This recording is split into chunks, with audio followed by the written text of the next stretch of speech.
Agora são 12 horas mais 18 minutos na capital sergipana. Não conseguimos a conexão com o vereador João Cândido de Itabaiana. Então vamos ouvir a advogada, a presidente da Comissão de Direitos Humanos do Instituto Ressurgir, Valdilene Martins. Valdilene, boa tarde, seja bem-vinda à Jubileu FM. Boa tarde, Márcio Prata, boa tarde, senhoras e senhores ouvintes do programa Jornalismo com Liberdade da Rádio Jubileu. Antes de tudo, eu quero agradecer o espaço, parabenizar pelo trabalho de vocês, né, porque é isso que é importante, levar informação, porque informação é poder. Muito obrigada pela oportunidade e vamos conversar. Certo. Valdilene, com relação à aplicabilidade da Lei Maria da Penha, ela está mais eficiente no Brasil? Olha, Márcio, a lei, né, como todo mundo sabe, ela fez 15 anos, está prestes a fazer 16, e desde que ela foi efetivada, ela trouxe à baila um assunto, né, um tema, uma matéria que sempre existiu. Ela deu visibilidade à violência contra a mulher, que sempre foi uma coisa muito naturalizada. Eu duvido que qualquer pessoa que esteja nos ouvindo aí não saiba de alguma história de muitos anos atrás de alguma mulher que sofreu algum tipo de violência, não só física, é que eu quero deixar bem claro, gente. Violência contra a mulher não é só violência física, né? É a violência da sobrecarga dentro de casa, a violência psicológica, da intimidação, né? Da proibição, não pode sair, não pode trabalhar, não pode estudar, não pode andar com fulano, não pode ir na casa da família, né? A calúnia, a injúria, a difamação, todo tipo de constrangimento e humilhação que a mulher passa dentro de casa em decorrência de uma relação familiar, que pode ser feito, né, pode ser um pai, uma mãe, um parente ou um companheiro, né, de um relacionamento, um marido, ex-marido. Então isso sempre foi uma constante na vida das mulheres. Sempre foi uma constante. Então a Lei Maria da Penha, desde que ela veio, ela deu visibilidade a essa pauta. E aí a gente começou, os casos começaram a ser catalogados, a verdade é essa. Porque as pessoas dizem, porque a Lei Maria da Penha veio e não adiantou de nada, porque a violência contra a mulher está aumentando. Está aumentando ou a gente agora está fazendo as contas, catalogando, tendo conhecimento, sabendo o nome dos crimes? Né? Porque vamos dizer, há 20 anos atrás, uma mulher fosse na delegacia dizer a um delegado que o marido xingou, ou que o marido fez violência psicológica, ou que ou que ela tem sobrecarga, ou que ela não pode trabalhar, ou que ele quebrou alguma coisa que fosse patrimônio dela. O delegado dizer, não, vá para casa, que isso não é, nunca isso foi considerado crime. Então, desde que a Lei Maria da Penha está vigente no Brasil, ela veio trazer essa pauta, né? Deu visibilidade a essa pauta e ultimamente ela tem tido algumas alterações que foram de extrema importância, né? Tipo, a gente ter consciência de que ela cabe para todas as pessoas do gênero feminino, quer seja a mulher que cis, né? A mulher que nasce com órgão genital feminino, ou a mulher trans, que é a mulher que não nasce com órgão genital masculino. Se tiver um relacionamento, né, afetivo ou familiar, ela também pode se valer, né, dos auspícios da Lei Maria da Penha. Então a Lei Maria da Penha foi um grande avanço, né, e tem tido vários avanços recentemente, né, alterações da lei, com relação às medidas protetivas, com relação a várias outras coisas, a indenização e as políticas públicas, né, das quais a ofendida pode se valer.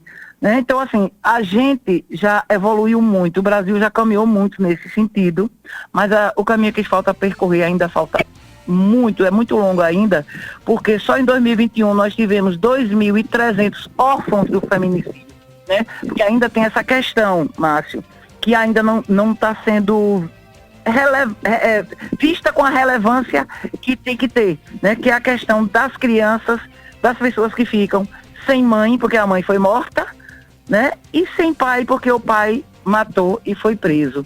Infelizmente, o lugar mais perigoso para as mulheres no Brasil é dentro de casa, porque é onde 70% delas são assassinadas. Então a gente precisa mudar essa educação que nós damos às nossas crianças.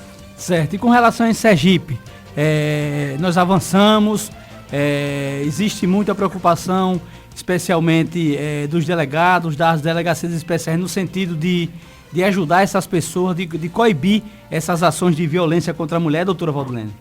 Olha, a rede, né, que acolhe as mulheres em situação de violência, ela existe no estado de Sergipe, mas ainda tem falhas, né?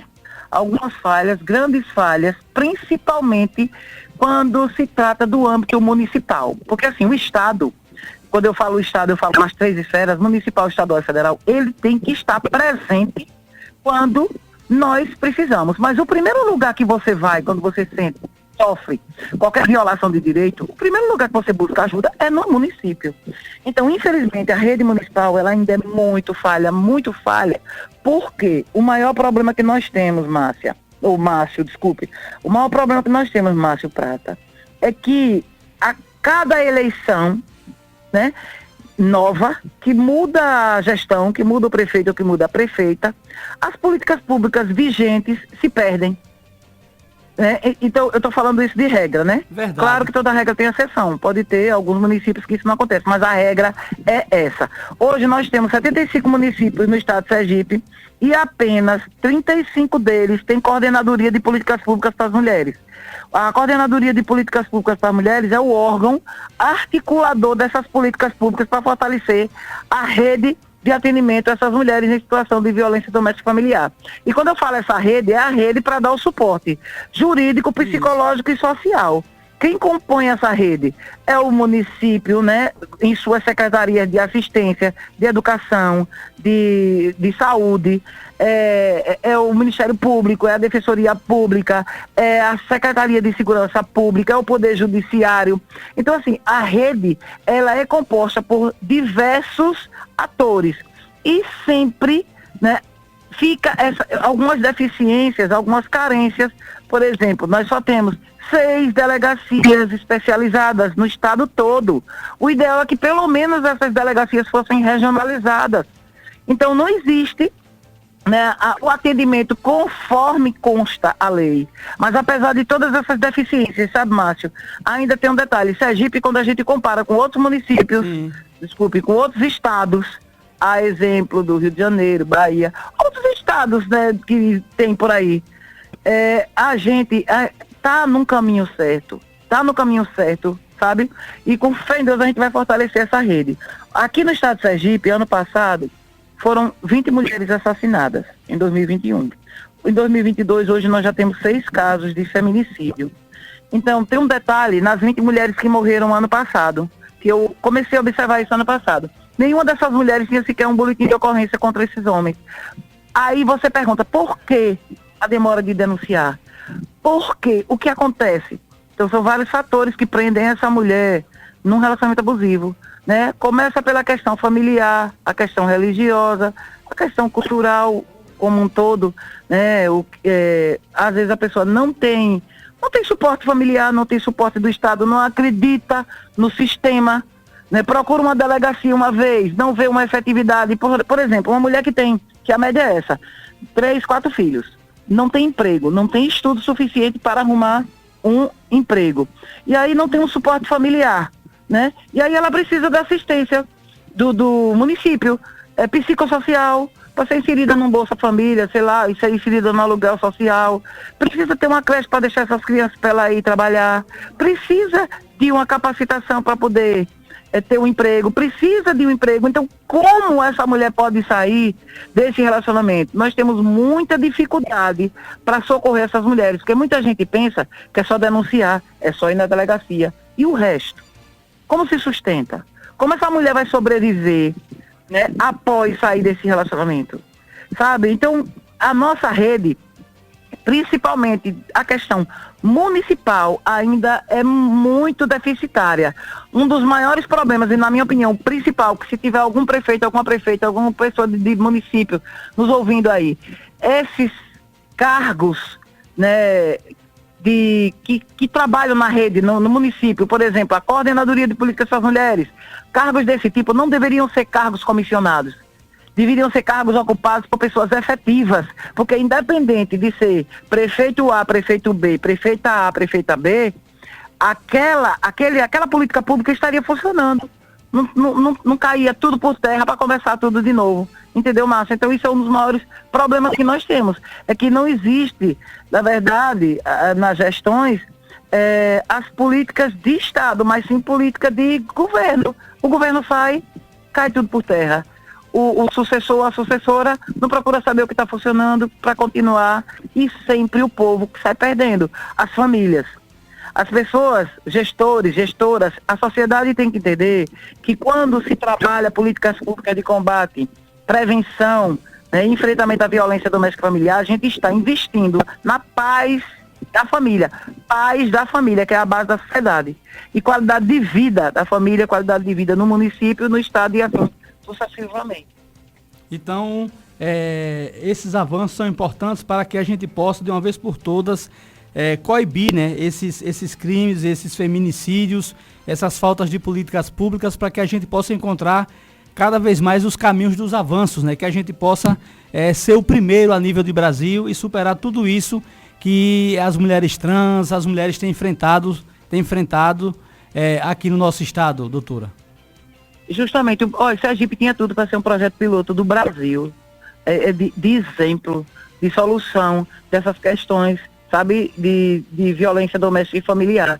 Sergipe tinha tudo para ser um projeto piloto, um estado pequeno, claro que tem suas deficiências, tem seus problemas, mas tinha tudo para ser um projeto piloto, porque nós temos pessoas muito comprometidas que fazem órgãos e instituições, essas pessoas fazem parte de órgãos e instituições que são muito comprometidas com a pauta, né? Nós temos muito trabalho. Com fé em Deus vem aí a Casa da Mulher Brasileira, né? Onde vão ter todos esses serviços em um só local, serviço de delegacia, defensoria, Ministério Público, Corpo de Delito, tudo num lugar só, para a mulher não estar para cima e para baixo, porque muitas vezes a mulher não tem o dinheiro da passagem. Ela vai na delegacia prestar o boletim de ocorrência, aí depois ela tem que voltar para dar o depoimento, depois ela tem que voltar para pedir medida protetiva, ou ela tem que ir no IML para fazer o corpo de delito, ou ela tem que ir em tal lugar, e ela não tem minimamente o dinheiro da passagem, ou com quem deixar as crianças. Entendeu? Tem que fazer um acompanhamento psicológico, né? Que vamos dizer que consiga pelo CREAS um acompanhamento psicológico ou pela Secretaria Municipal de Saúde, e ela não tem o dinheiro da passagem, sabe? Então, assim, é uma situação muito difícil, muito crítica. Quem está de fora, às vezes julga aquela mulher quando ela volta para aquele relacionamento, mas a pessoa não sabe o que aconteceu, né? Muitas vezes você não tem essa rede como deveria ter, uma interligação, uma conversa, né, dos órgãos e das instituições, como deveria ter, e muitas vezes a mulher se perde porque ela não sabe o direito que ela tem. E quando ela tem uma conversa com uma advogada, quando ela tem uma conversa com a assistente social, com a psicóloga, que ela desperta para saber o direito que ela tem, muitas vezes ela não tem onde buscar ajuda. Eu só vou dar um exemplo aqui para vocês que estão me ouvindo, que eu tive três das minhas clientes que perderam emprego. Duas trabalhavam em supermercados e uma trabalhava no salão de beleza. Perderam o emprego quando as patroas e os patrões souberam que elas estavam sob medida protetiva.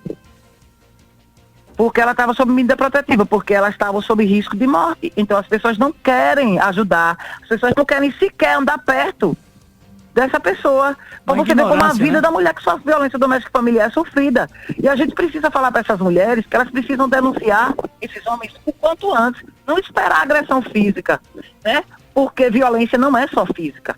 Tudo começa com a violência psicológica, da proibição, de enciumar, confundir o controle com cuidado. Controle não é cuidado, né? Perseguição não é persistência. A gente tem que ensinar as mulheres a parar de romantizar o abuso.